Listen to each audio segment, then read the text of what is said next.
Jorel Ato of Ajax Amsterdam, Yenny Yoro of Manchester United. Well, maybe his heroics last season with Lille there in the French League on. Put him on this list. Then we also have Bernard Gaetens, who is a Briton. He plays for Borussia Dortmund. Who else? We have Adam Watson of Crystal Palace, Ada Gula. We also have Samuel Omorodion of FC Porto on the list. So, what do you think is going to go home with this award? You can definitely drop that comment on our Facebook page. That's at H2FM 94.9 Fenye.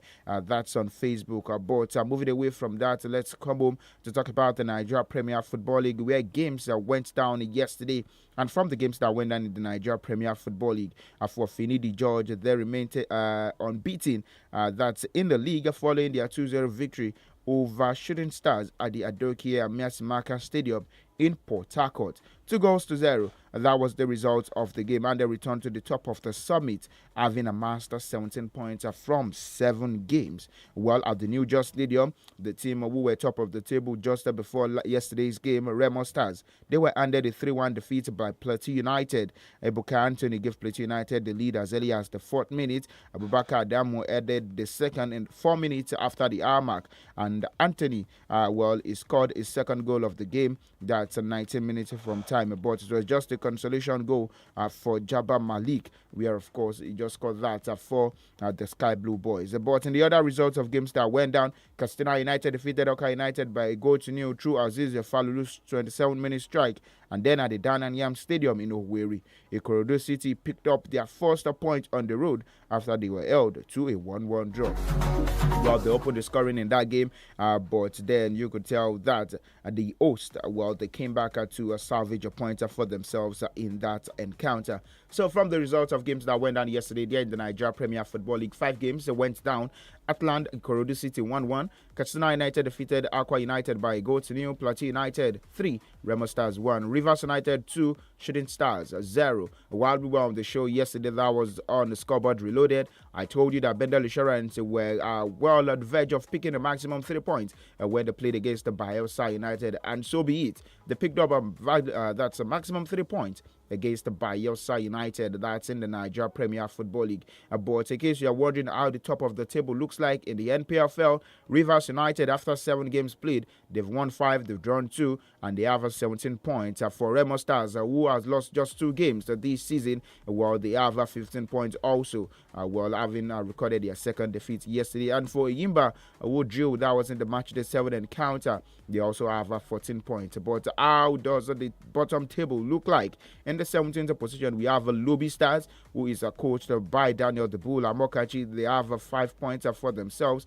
This 6 points rather for themselves this season, same as Bayelsa United. And for Aqua United and Ikorodu City, 5 points between the both of them there in the Nigeria Premier Football League, and they occupy the 19th and 20th position that's on the table. But moving away from the Nigeria Premier Football League now, just ahead of the Flying Eagles game under the guidance of Aliyu Zubairu, forward talking about Bidemi Amole, he is shooting for the top. The Wafu B defending champions, the Flying Eagles of Nigeria. We hope that the exciting forward, Bidemi Amole, will live up to the high expectation that's in Togo. The 17-year-old left winger from Rio Safari, Lagos, the academy that saw Super Eagles and Bayer Leverkusen star Victor Boniface is without doubt the brightest star of the Flying Eagles at this year's Under-20 African Cup of Nations qualifying tournament. But from the first game that went down yesterday, host Togo and the Niger, they played out a trailing 2-2 draw at the open of the Wafu B Under-20 African Cup of Nations. And you could tell that it was that result, that thriller starting the tournament. But then later today, the Flying Eagles will begin their championship defense against the Burkina Faso by 3 p.m.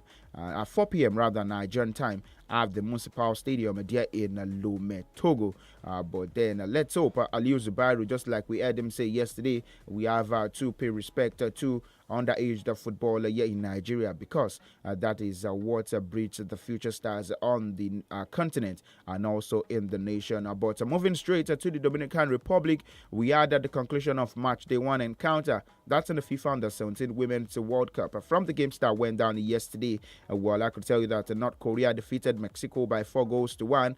Japan and Poland, they were unable to find the back of the net. 0-0 it ended between both of them. And the other African representative, Zambia, they lost to the hands of Brazil by 1-0.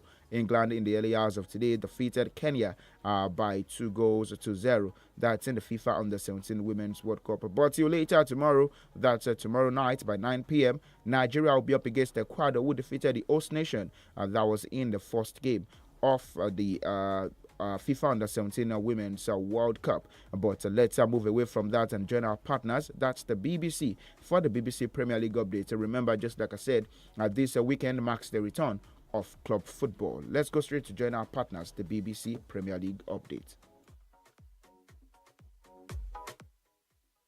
Premier League update from the home of Premier League football. Hello, I'm Shabnam Yunus-Jewell at the BBC Sports Centre. Brighton manager Fabian Hetzeler believes that his fellow German Thomas Tuchel will be successful in his new role as the England head coach. Tuchel signed an 18-month deal which will run to the end of the 2026 World Cup. Hetzeler says the former Chelsea boss has the track record to push England onto the next level. I'm happy for him. I really admire him. I think he proved it in the past that he can be very successful with his teams and he can build a successful team quite fast, and I think that's also a challenge, especially for the national teams. So he always was able to be successful in a short time, and I think that's exactly the challenge he will face for England. Tuchel becomes only the third non-British manager of the England men's team. There has been some surprise that a homegrown coach hasn't taken over from Gareth Southgate. But Manchester City and England defender Kyle Walker says he thinks it's just about getting the right man for the job. I can understand the English public thinking that he should be an English manager, obviously taking control of the national team. But for me, it's about who's going to get the results. He's proven, at big clubs that he can go and manage big players with big, characters. Look at the likes of PSG. Went to Chelsea, won the Champions League against Manchester City. And referees chief Howard Webb says there's been an 80% reduction in the number of video assistant referee errors this season. It's now been 5 years since VAR was introduced in the Premier League. And for more football news from the BBC, go to bbc.com/football. BBC Premier League update from the home of Premier League football.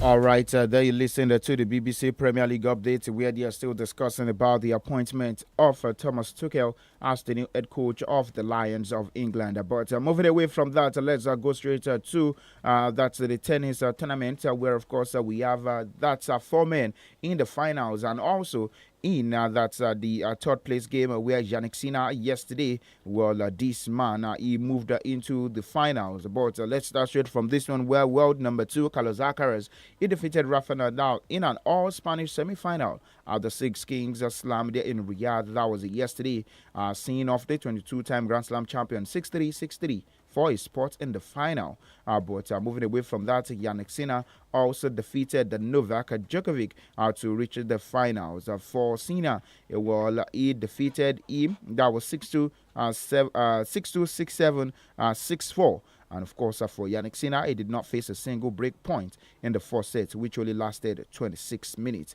But then for those who lost in the semi-finals yesterday, they still have the opportunity of meeting once again in the in the third place game, where Rafa Nadal, we have one last dance to face old rival Novak Djokovic, 24-time Grand Slam champion, up against the 22-time Grand Slam champion. Remember when I was joined by Biola Solis-Striku, that was last week, and when we had the announcement of Rafael Nadal deciding to call it a quit after the Davis Cup, and that was next month. Well, she said that the rivalry between Novak Djokovic, Rafael Nadal, and Roger Federer is one in which we might not see again. But then Rafa Nadal, he lost a 6-3, 6-3 to Carlos Alcaraz. And of course, we have, maybe that game to watch between Novak Djokovic and Rafael Nadal, where of course it will be the last meeting between both of them. But for Danielle Collins there in the world of tennis, the American world number 9, she has changed her mind about retiring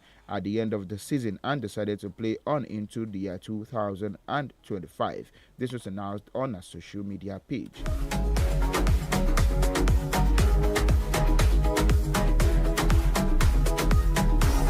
right in the UEFA Women's Champions League games that went down yesterday, where of course the Chelsea women defeated the FC20 women by 3-1, and of course it was that great result for Sonia Bopastor, where she maintains a perfect start to Chelsea Football Club. But we'll come later in the afternoon by 3:30 on Scoreboard Reloaded to discuss more stories making the rounds today in the exciting world of sports. I'm SAMIES, your sports captain, and I say do enjoy the rest of the day and bye for now.